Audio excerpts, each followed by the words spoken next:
Wah, bel masuk udah bunyi nih. Harus cepat-cepat untuk presentasi.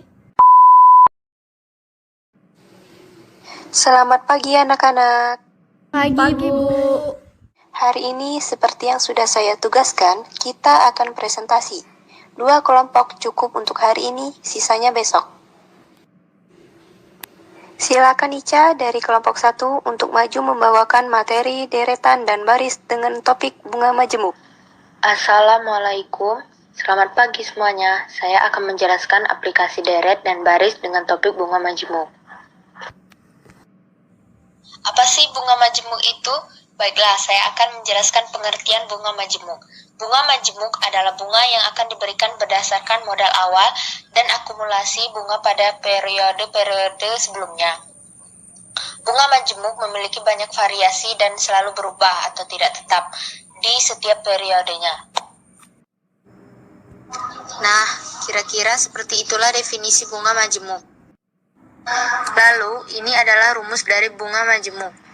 Rumus bunga majemuk Mn sama dengan M0 dalam kurung 1 plus I pangkat N. Keterangan Mn sama dengan nilai akhir, M0 sama dengan modal awal, I sama dengan suku bunga majemuk, dan N sama dengan jumlah periode perhitungan bunga. Itu adalah rumus dari bunga majemuk. Saya harap teman-teman dapat mengerti penjelasan dari saya. Nanti akan saya buka sesi pertanyaan untuk satu orang. Tapi agar lebih mudah dipahami, saya akan beri contoh soal.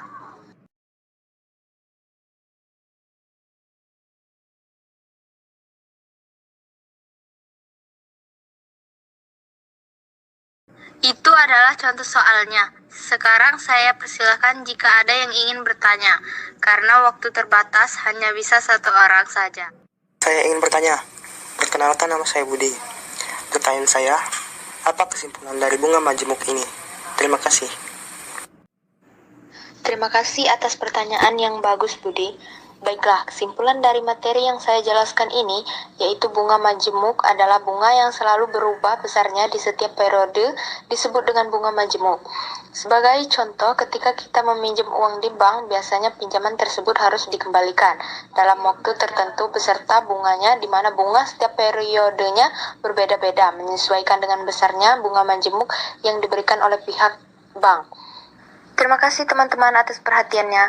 Sekian presentasi dari saya tentang aplikasi baris dan deret dengan topik bunga majemuk. Wassalamualaikum warahmatullahi wabarakatuh. Terima kasih Ica atas presentasinya. Selanjutnya kelompok 2. Baiklah, untuk kelompok selanjutnya, silakan mempresentasikan materi kalian. Pagi semuanya, nama saya Dava dari kelompok 2 akan mempresentasikan materi tentang anuitas. Anuitas adalah suatu teori keuangan yang mempunyai arti suatu penerimaan dan pembayaran tetap yang dilakukan secara berkala pada jangka waktu tertentu. Adapun rumus anuitas, yaitu anuitas sama dengan angsuran ditambah bunga. Berikut adalah contoh soal anuitas. Sebuah pinjaman akan segera dilunasi dengan sistem anuitas bulanan. Jika besar dari angsuran Rp85.000 dan bunganya sebesar Rp315.000, maka tentukanlah berapa jumlah dari anuitas tersebut. Jawabannya, diketahui angsuran Rp85.000 dan bunganya Rp315.000. Ditanya anuitas, dijawab angsuran plus bunga. Rp85.000 ditambah Rp315.000 sama dengan Rp400.000. Jadi jumlah nilai anuitas dari soal di atas ialah Rp400.000. Baiklah teman-teman, apakah ada yang kurang jelas? Jika iya, silahkan bertanya. Sebelumnya, perkenalkan, nama saya Budi. Saya ingin bertanya mengenai materi yang Anda sampaikan.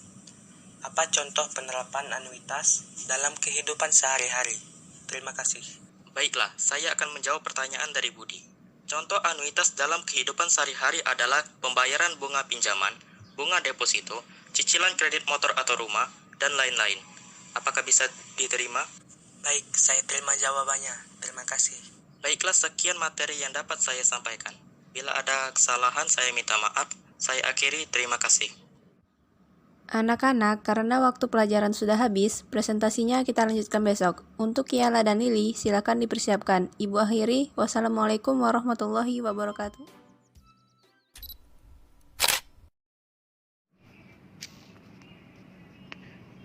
Assalamualaikum anak-anak, hari ini kita akan melanjutkan presentasi kemarin. Kepada Kiela, silakan maju dan presentasikan materinya.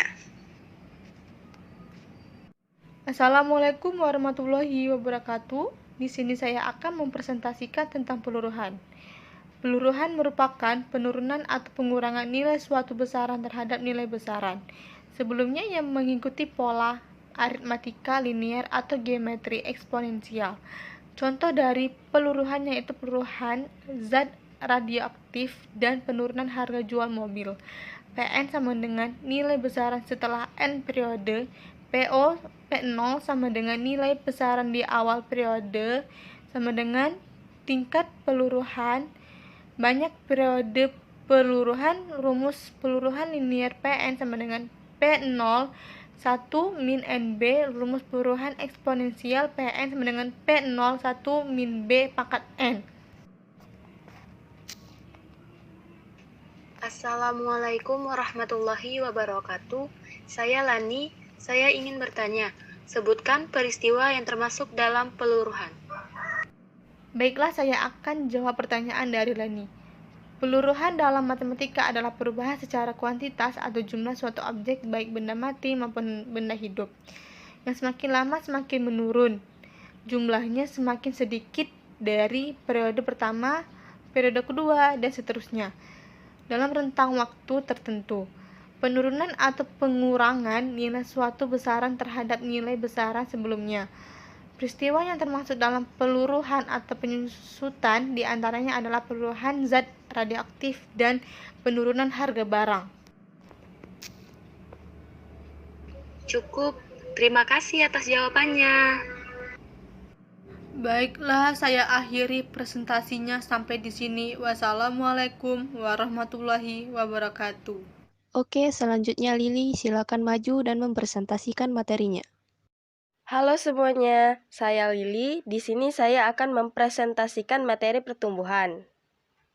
Pertumbuhan merupakan kenaikan atau pertambahan nilai suatu besaran terhadap besaran sebelumnya yang mengikuti pola aritmatika linear atau geometri eksponensial. Pertumbuhan terbagi menjadi dua, yaitu pertumbuhan linear dan pertumbuhan eksponensial.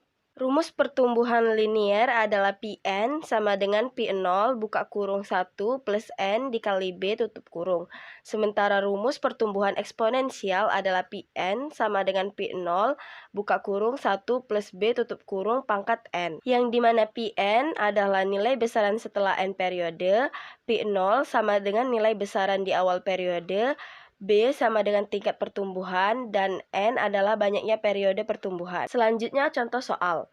Soalnya adalah banyaknya bakteri pada suatu telapak tangan yang kotor meningkat 2% secara eksponensial setiap 1 jam sekali.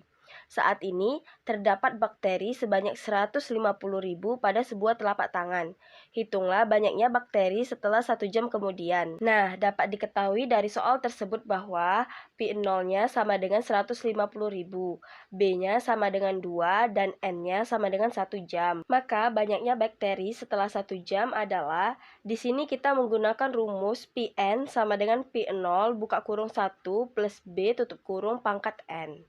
Maka P1 sama dengan 150.000 buka kurung 1 plus 0,02 tutup kurung pangkat 1. P1 sama dengan 150.000 buka kurung 1,02 tutup kurung pangkat 1. P1 sama dengan 153.000 bakteri. Jadi, banyaknya bakteri setelah 1 jam adalah 153.000 bakteri. Baiklah, sekian materi dari saya. Ada yang ingin bertanya? Halo, perkenalkan nama saya Lani. Saya ingin bertanya, tolong berikan contoh lain penerapan pertumbuhan dalam kehidupan sehari-hari. Baiklah, saya akan menjawab pertanyaan dari Lani. Contoh lain dari penerapan pertumbuhan di kehidupan sehari-hari adalah kita dapat menghitung pertumbuhan penduduk. Misalnya, banyak penduduk kota A setiap tahun meningkat 2% secara eksponensial dari tahun sebelumnya. Tahun 2013, penduduk di kota A sebanyak 150.000 orang. Hitunglah banyak penduduk pada tahun 2014 dan 2023. Bagaimana Lani, apakah jawaban saya sudah cukup? Cukup, terima kasih atas jawabannya. Baiklah, sekian presentasi dari saya. Atas waktu dan perhatiannya, saya ucapkan terima kasih. Baiklah anak-anak, karena semuanya sudah presentasi dan waktu pelajarannya juga telah habis, semoga kalian dapat memahami keempat materi tersebut. Ibu akhiri, wassalamualaikum warahmatullahi wabarakatuh.